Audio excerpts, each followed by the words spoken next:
Usually this place would be full of visitors looking at lions, finding fennec foxes, meeting meerkats or gazing at giraffes. But as you can see at the moment, things are pretty quiet. And it's not just because of the rain. Does anyone have an umbrella? For the past 6 weeks, Adelaide Zoo's been shut because of COVID-19 restrictions. And it turns out the animals are missing us just as much as we're missing them. So Arliah, have you noticed any changes in the animals at the zoo? Yeah, some of them. With the meerkats, I can see that they're looking for people, so anytime we walk past, they're kind of checking out what we're up to. Our giraffe, she's actually starting to look out the back of her exhibit, out the back of the zoo, to where the people are doing exercise during the day. So she's looking for that visual stimulation that normally they'd get from the visitors. With fewer interesting humans about, keepers are having to find creative ways to keep these guys entertained, whether it's putting on puppet shows for the chimps or letting the birds watch a bit of TV.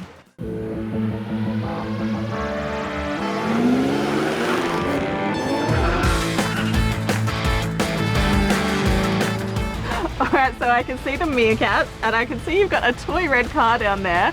What is all going on here? Yeah, so this red car is something we bought for the meerkats as a bit of enrichment, a bit of visual enrichment. We like to drive it around for a few animals in the zoo. Awesome, well why don't we give it a spin? Yeah, sounds great.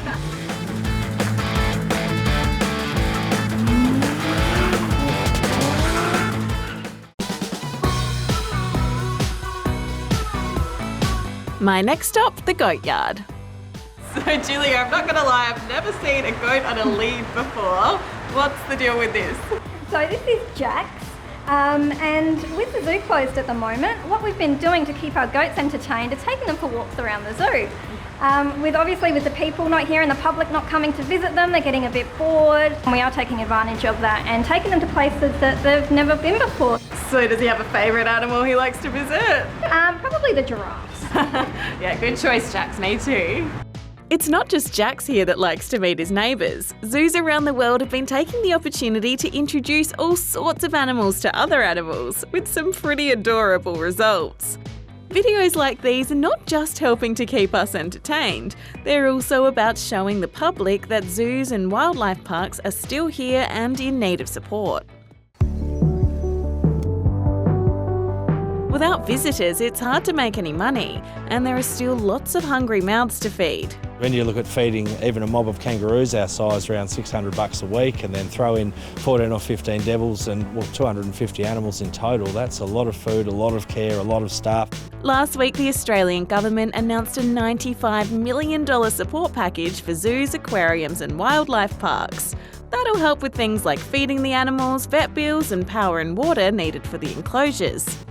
Meanwhile, if you're missing these guys as much as they're missing you, you can always look online. Heaps of zoos are doing live streams of the animals and Q&As on social media, so you can stay up to date on all your favourites. We really need people to get on our Instagram and our Facebook and just watch the videos we're putting up. And then once the zoo opens, we need everyone's support to come back because we miss them, the animals miss them, and we can't wait to see everyone again. Well, if you excuse me, I'm going to go take my goat for a walk. Come on, Jax. Let's go visit the giraffe. Come on.